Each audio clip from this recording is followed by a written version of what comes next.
As far as successful film franchises go, few are as balls-to-the-wall insane as The Fast and the Furious. Best described as Mission Impossible soaked in Axe body spray, the series is set in an alternate universe where few problems can't be solved by driving muscle cars at it. Over its 10 installments, the franchise has seen its family of street racers turned international crime fighters, drag bank vaults through the streets of Rio, race a Russian submarine across polar ice, and even fly a rocket-powered Pontiac Fiero into outer space. Because sure, why not?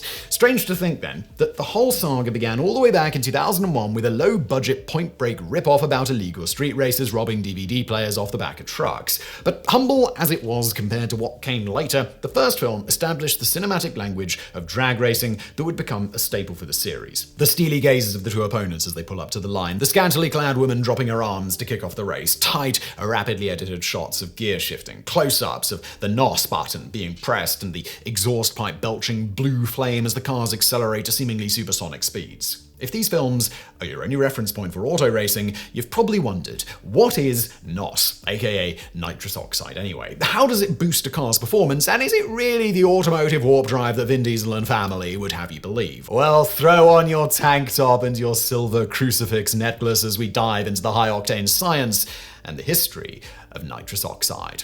Just before we dive into today's video, I've got something to share with you, and that's that this video is brought to you by Squarespace. Now, I'm all about making my life easier. I'm a busy dude, and Squarespace is the ultimate tool for anyone looking to stand out online easily. Whether you're starting a business or showcasing your passion project, Squarespace is the all-in-one platform to help you succeed. So let's talk features. First up, Squarespace Blueprint, AI, and SEO tools. Building a website feels like a breeze with the new guided design system, Squarespace Blueprint. Choose from professionally curated layout and styling options to build a unique presence for your brand. Plus, with optimized SEO tools, getting discovered by the right audience is a piece of cake. Say hello to more clicks and more customers. Next, flexible payments. From credit cards to PayPal, Squarespace makes checkout a walk in the park. And with options like Afterpay and ClearPay, your customers will love the convenience. And how about Fluid Engine? It's like having a magic wand for your website. Customize every design detail easily, whether you're on desktop or mobile. Unleash your creativity and watch your site come to life. Plus, with Squarespace, you can turn your knowledge into income by creating and selling online courses. It's never been easier to share what you love and make a profit doing it. Ready to take your online presence to the next level? Head to squarespace.com for a free trial, and when you're ready to launch, go to squarespace.com/brainfood to save 10% off your first purchase of a website or a domain using the code BRAINFOOD. So next time you're drowning in website worries, remember Squarespace. And now, today's episode. The discovery of nitrous oxide, chemical formula N2O, is typically credited to English theologian and chemist Joseph Priestley. In 1767, Priestley moved to Leeds, where he lived next door to the local brewery. He soon became fascinated with the gases, or airs, produced by the fermentation vats, and embarked on a series of detailed experiments to study these mysterious substances. In the course of these investigations, Priestley discovered that the gas given off by the vats was fixed air, aka carbon dioxide, and figured out how to dissolve this substance in water. This discovery, published in 1772, led directly to the establishment of the highly lucrative carbonated water and later soft drink industry. In another experiment, Priestley heated iron filings soaked in nitric acid to produce a new gas that made flames burn brighter but was unbreathable by mice and other animals. He called this substance dephlogisticated nitrous air in reference to the now defunct phlogiston theory first proposed by German alchemist Johann Becher in 1667. This theory held that combustible materials contained a fire-like element called phlogiston that was released by burning and was absorbed by the surrounding air. Once all the phlogiston was released and the air was saturated, combustion stopped and could not be supported until the air was dephlogisticated. Today, of course, we know that dephlogisticated air is, in fact, the element oxygen. This is absorbed by burning substances and converted into carbon dioxide and some other combustion products. This continues until the oxygen in the atmosphere is depleted and combustion stops, with the resulting phlogisticated air actually being a mixture of carbon dioxide, carbon monoxide, and other combustion products, as well as nitrogen and other inert gases from the air. But while Priestley is traditionally credited with discovering nitrous oxide, it is now believed that he was beaten by over a decade by Scottish chemist Joseph Black, who in 1766 produced the gas by heating ammonium nitrate, the same process that's actually used today. Similarly, Priestley's claim to have discovered oxygen is now typically credited to Swedish chemist Carl Wilhelm Scheele, though Priestley published his findings first. Whatever the case, for nearly 3 decades, nitrous oxide remained little more than a scientific footnote until the great English chemist Sir Humphrey Davy, then working as a surgeon's apprentice, began investigating the substance in the 1890s. To his astonishment and delight, Davy discovered that nitrous oxide, when inhaled, induced a powerful sense of euphoria and uncontrollable giggling. He had discovered laughing gas. Ever the consummate scientist, Davy had his close friends try it and record their experiences. J.W. Tobin reported that, "When the bladders of nitrous oxide were exhausted and taken from me, I continued breathing with the same violence, then suddenly starting from the chair and vociferously with pleasure, I made towards those that were present, as I wished they should participate in my feeling. I struck gently at Mr. Davy, and a stranger entering the room at the moment, I made towards him and gave him several blows, but more in the spirit of good humour than of anger. They then ran through different rooms of the house, and at last returned to the laboratory somewhat more composed. My spirits continued much elevated for some hours after the experiment." While poet Samuel Taylor Coleridge, author of The Rime of the Ancient Mariner, wrote, "Then I first inspired the nitrous oxide. I felt a highly pleasurable sensation of warmth over my whole frame, resembling that which I remember once to have experienced after returning from a walk in the snow into a warm room. The only motion which I felt inclined to make was that of laughing at those who were looking at me." Davy published his results in 1800 with the unwieldy title of Researches Chemical and Philosophical chiefly concerning nitrous oxide or dephlogisticated nitrous air and its respiration. Soon after, laughing gas parties became all the rage among the upper classes, with revellers inhaling the gas from pigs' bladders and stumbling about for their own and each other's amusement. One of these parties, held in Hartford, Connecticut in 1844, became the site of a discovery that forever changes the history of medicine. One of the attendees, dentist Horace Wells, witnessed one reveller gash open his leg, yet carry on partying as if he had felt nothing. Indeed, Humphrey Davy had noted the pain-killing effects of nitrous oxide 40 years earlier, even using it during a wisdom tooth extraction, but he did not pursue this discovery. The day after the party, Wells experimented on himself by inhaling nitrous oxide and having fellow dentist John Riggs extract one of his teeth. The experiment was a success, with Wells excitedly declaring, "It is the greatest discovery ever made. I didn't feel as much as the prick of a pin." Wells proceeded to test the procedure on 12 patients with equally positive results. As Hartford did not have a hospital, Wells arranged to give a public demonstration at the Massachusetts General Hospital in Boston, which took place on January 20th, 1845. Surrounded by an audience of doctors, Wells administered nitrous oxide to his patient and proceeded to extract a tooth, only for the patient to cry out in pain. The audience immediately broke out in boos and cries of humbug, forcing Wells to slink out in disgrace. It was later determined that the gas had been improperly administered, and the patient's obesity and alcoholism had made his body insensitive to the anesthetic. Furthermore, despite having cried out, the patient did not recall feeling any pain. Sadly, however, the botched demonstration effectively ended Wells's career. He soon fell ill, closed his dental practice, became addicted to ether and chloroform, and was imprisoned on January 21st, 1848 for throwing sulfuric acid on 2 prostitutes in a drug-fueled rage. 3 days later, aghast at what he had done, he committed suicide in his cell. But this was not the end of the story, for present at Wells's 1845 demonstration was fellow dentist and former colleague William Morton. Convinced that nitrous oxide was an unreliable surgical anesthetic, on October 16, 1846, Morton made medical history by removing a tumour from the neck of printer Edward Gilbert after knocking him out using diethyl ether. The landmark surgery took place in the same theatre as Wells's ill-fated demonstration, which today is commonly known as the Ether Dome. Ether, along with chloroform, quickly became the surgical anesthetic of choice, allowing ever longer and more complex surgeries to be performed without the patient thrashing about in agony. But while these were eventually replaced by safer and more general anesthetics, nitrous oxide continues to be used to this day primarily in dentistry and obstetrics. In these applications, the gas is usually diluted to 30–40% with oxygen, as nitrous oxide cannot be breathed in pure form without asphyxiating the patient. Ironically, the use of nitrous oxide was popularized after Horace Wells's death by Gardner Colton, host of the Laughing Gas Party, where Wells made his fateful observation.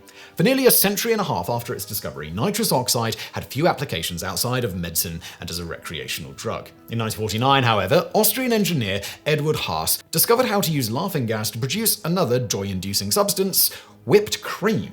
When stored in a pressurized container, nitrous oxide, which is lipophilic or fat-binding, dissolves in cream. It also inhibits bacterial growth, extending the life of the mixture. When the pressure is released, however, the gas comes out of solution and froths the cream, creating that oh-so-delicious confection we all love to squirt directly into our mouths. I mean, put on desserts. We're Never squirted into our mouths directly, that would be disgusting. While consumer whipped cream cans come pre-charged and single-use, commercial refillable whipped cream dispensers use pre-charged nitrous oxide canisters, commonly known as chargers or whippets. Unfortunately, however, the ready availability and legality of whippets makes them a popular source of nitrous oxide for recreational users who consume the gas by breaking the seal on the charger with a special tool called a cracker and dispensing it into a balloon. Inhaling directly from the charger is dangerous as the expanding gas is extremely cold and can inflict severe frostbite to the user's mouth and respiratory tract. While nitrous oxide's mechanism of action is not fully understood, it is believed that, like benzodiazepine drugs and opiates like morphine, the molecule binds to the gamma-aminobutyric acid, or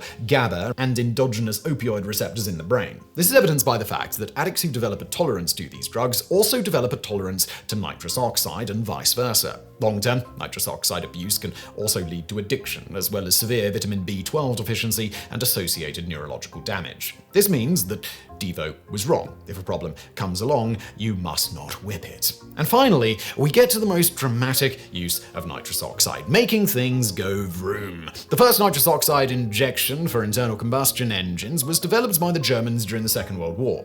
Known as the Göring Mischung 1 or Göring Mixture 1, after head of the Luftwaffe Hermann Göring, but nicknamed Haha-Gerät or Haha device, the system was invented in 1940 by engineer Otto Lutz to solve a serious problem plaguing high-altitude German bombers and fighters. As aircraft flew higher, the air grew progressively thinner, making it harder to supply the engine with oxygen and causing performance to drop rapidly. The traditional solution to this problem was to fit the engine with a supercharger or turbocharger, high-speed pumps which can compress and feed more air into the engine than natural induction alone. However, Germany lacked the metallurgical experience and production capacity to build these devices in sufficient numbers. GM1 was a practical workaround that allowed engine performance to be boosted at high altitudes, at least for brief periods. The system worked in two ways. First, when nitrous oxide is heated above 300 degrees Celsius, it decomposes into nitrogen and oxygen. This mixture contains 37% oxygen by mass compared to only 21% for regular air, meaning more fuel could be fed into the engine and more power obtained. Injecting nitrous oxide into the intake manifold also cooled the air, increasing its density, allowing even more oxygen to be fed into the cylinders. Finally, the decompression of nitrous oxide is exothermic, increasing the temperature inside the cylinders and improving the thermodynamic efficiency of the engine. GM1 was often used in tandem with another system called MW50, which injected a 50-50 mixture of water and methanol into the intake manifold. As well as increasing the density of the inducted air, this mixture cooled the cylinders and helped prevent pre-detonation or knocking, the premature ignition of the fuel-air mixture caused by compression from the pistons. This in turn allowed the engine to achieve higher compression ratios and produce more power. And to learn more about engine knocking and how it affects what kind of fuel you put in your car, please do check out our previous video, What Does the Octane Rating of Fuel Really Mean? And in case you're wondering, the methanol in the mixture was to prevent the water from freezing at high altitudes. Now together, GM1 and MW50 could boost an engine's performance by up to 500 horsepower and allow aircraft to operate at altitudes of up to 20,000 feet, especially if used in tandem with a supercharger. Indeed, one of the few aircraft to have both systems fitted, the Focke-Wulf TA-152 Interceptor, was capable of reaching speeds of up to 756 kilometers per hour. But this blistering performance did come at a price. For one thing, these systems were very heavy and bulky, reducing the aircraft's performance and taking up weight and space that could otherwise be used for extra fuel and ordnance. They were also very thirsty, with the average aircraft only carrying enough water and nitrous oxide for around 10 minutes of continuous operation at full power. Pilots thus only used engine boost for periods such as the final climb before interception or when taking evasive action. However, by the time these systems were introduced in large numbers, Germany had already lost air superiority over Europe and high-altitude missions had become less relevant, meaning they were seldom used before the war ended. Meanwhile, the Allies also made limited use of nitrous oxide and water injection systems, especially in high-altitude reconnaissance aircraft. With the rise of jet-powered aircraft after the Second World War, nitrous oxide injection became obsolete and passed into the annals of military aviation history. It would be nearly 2 decades before the technology was rediscovered by a pioneer of the fledgling sport of high-performance drag racing. In 1958, drag racer Richard Flynn of Spokane, Washington, was combing his local library for potential high-energy fuels to feed his next vehicle. Flynn had previously tried injecting pure oxygen into his engine, but this made the fuel-air mixture dangerously unstable, a fact he discovered when his dragster proceeded to undergo a rapid unscheduled disassembly. In the course of his research, Flynn stumbled upon the wartime technique of nitrous oxide injection, which he realized could produce the desired performance boost without the risk of catastrophic explosions. It was also much more convenient to handle. At room temperature, gaseous oxygen can only be practically compressed up to a density of 279 kilograms per cubic meter at a pressure of 20 megapascals. To achieve greater density, it must be liquefied at temperatures below 196 Celsius, requiring impractically cumbersome cryogenic equipment. Nitrous oxide, by contrast, liquefies to a density of 800 kilograms per cubic meter above 4 megapascals at room temperature, meaning larger amounts can be carried using much simpler equipment. Flynn brought the idea to fellow drag racer Gary Hams, who proceeded to cobble together the world's first automotive nitrous oxide system from a spare oxygen tank and regulator mounted in his car's tool tray, a shop air hose, and a blowgun valve held in the driver's lap, and a nozzle fitted to the base of the carburetor. On September 7, 1958, Hams entered his modified dragster in the B-Gas competition at Deer Park Speedway in Minnesota and handily won the race. This was, as far as is known, the first ever use of nitrous oxide in auto racing. Such boosted vehicles soon came to be known as funny cars after the famous psychotropic effects of nitrous oxide, though you shouldn't try to breathe automotive nitrous as it's usually mixed with sulfur dioxide, corrosion inhibitors, and other highly toxic substances, so don't say we didn't warn you. From these humble beginnings, nitrous oxide boosting steadily grew in popularity among the racing community, and enterprising hobbyists began producing and selling ready-made kits for their fellow gearheads. Among the first such enterprises to find widespread success was the 10,000 RPM speed equipment, founded in 1964 by Ron Hamill. In 1978, another racing enthusiast, Mike Thermos, was inspired by Hamill's products to create his own line of nitrous oxide kits. Together with Dale Vaznayan, Thermos not only ironed out the various technical problems plaguing earlier systems, but also placed greater emphasis on aesthetics to better appeal to professional racers. Quoting, "We'd skin pack the kit. A lot of guys were starting to do stuff out of the back of their garage, but we painted ours, had our bottles painted really nice, put chrome valves on them, really gingerbread everything up." But what to call their new company? As Thermos later recalled, "We had a buddy that painted the race cars. I asked him if he can make us a logo, and he drew NOE for nitrous oxide engineering. I said, well, we're not engineers, so do something else. So he drew NOS, like that. I said, yeah, that kind of looks like the symbol for nitrous oxide. We became Nitrous Oxide Systems." Nitrous Oxide Systems, or NOS, would go on to become legendary within the racing community, so much so that NOS has become common slang for nitrous oxide. By the time the company was sold to Holly Performance Products in 2001, it was valued at more than $5 million. But as with all such technologies, it wasn't long before racers began abusing nitrous oxide systems, even in NASCAR, where such performance-boosting methods are outlawed. This problem came to a head in February 1976 at the qualifying stage for the Daytona 500, when the number 28 Hoss Ellington Chevrolet, driven by A.J. Foyt, and the number 88 DeGard Racing Chevy, driven by Darrell Waltrip, mysteriously clocked times 1 second faster than during practice laps. Suspecting foul play, NASCAR officials ordered Waltrip's car to the inspection area, where they informed Waltrip and his crew chief, Mario Rossi, that they would cut the vehicle into little pieces until they found the nitrous oxide they were obviously using. Rossi caved and revealed the system hidden inside a chassis tube. Caught red-handed, Waltrip uttered an iconic line, which underscored how ludicrously high the stakes have become in professional motorsports. "If you don't cheat, you look like an idiot. If you cheat and don't get caught, you look like a hero. If you cheat and get caught, you look like a dope. Put me where I belong."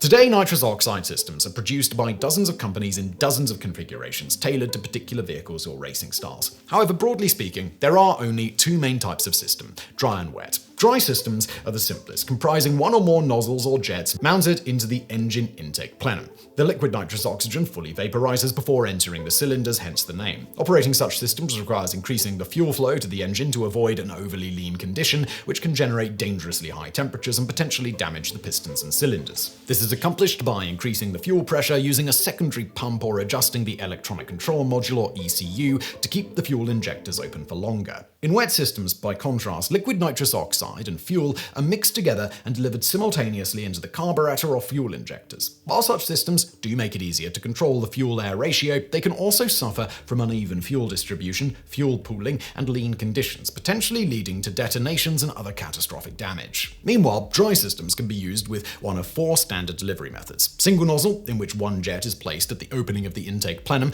direct port, in which multiple jets are mounted close to the engine intake ports above the cylinders; plate, in which a flat spacer drilled with holes is mounted in the intake plenum to vaporize and distribute the nitrous; and bar, which is similar to a plate system but uses a hollow tube drilled with holes to distribute the nitrous. And while most nitrous oxide kits are based on a single delivery stage, multiple kits can be chained together to form a multi-stage system that delivers nitrous more progressively to ensure smoother acceleration.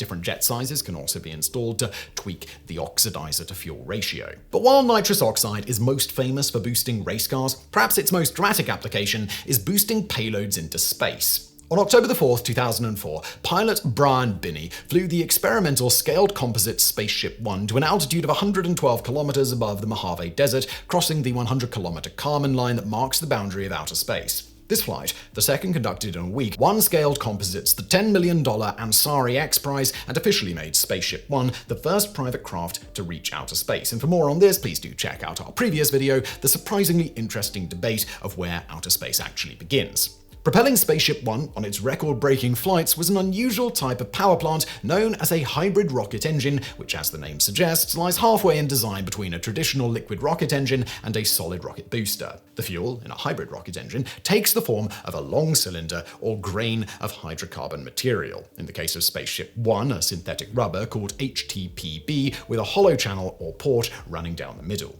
This is contained in a cylinder combustion chamber with a rocket nozzle at one end and a tank of liquid or gaseous oxidizer at the other, in this case our good old friend nitrous oxide. To start the engine, the pilot opens a valve to release the oxidizer into the fuel grain port and sets off a pyrotechnic charge to ignite the fuel. The fuel and oxidizer mix and burn in a narrow boundary layer along the inner surface of the fuel port, with the fuel grain being consumed from the inside out. Hybrid rocket engines have numerous advantages over traditional liquid-fueled engines and solid motors, particularly in the areas of safety and simplicity. Solid rocket motors combine fuel and oxidizer in the same propellant grain, meaning that once they are ignited, they cannot be put out. Liquid-fueled engines, meanwhile, often use toxic, volatile, and difficult-to-handle propellants like liquid oxygen or hydrazine and are prone to exploding violently when they fail. They also require complex and difficult-to-manufacture hardware like propellant turbopumps, making them very expensive. By contrast, the fuel and oxidizer used in hybrid engines are, on their own, largely inert and can be safely handled without special equipment. They're also considerably cheaper than traditional rocket fuels. Furthermore, hybrid rocket engines can easily and safely be shut off by simply cutting off the flow of oxidizer to the combustion chamber.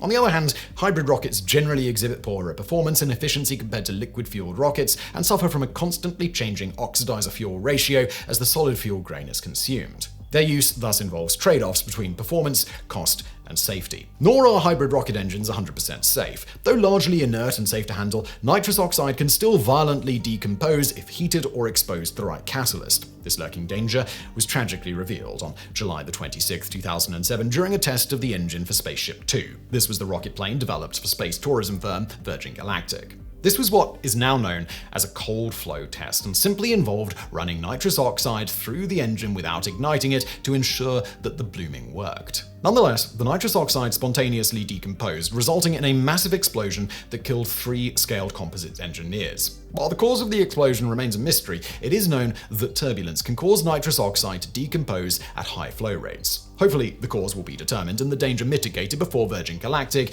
begins commercial space tourism operations. And that, dear viewers, is the surprisingly fascinating history of nitrous oxide, the unassuming molecule responsible for gifting humanity such indispensable scientific wonders as medical anesthesia, billionaires in space, whipped cream, and hour-long YouTube supercuts of Vin Diesel saying family.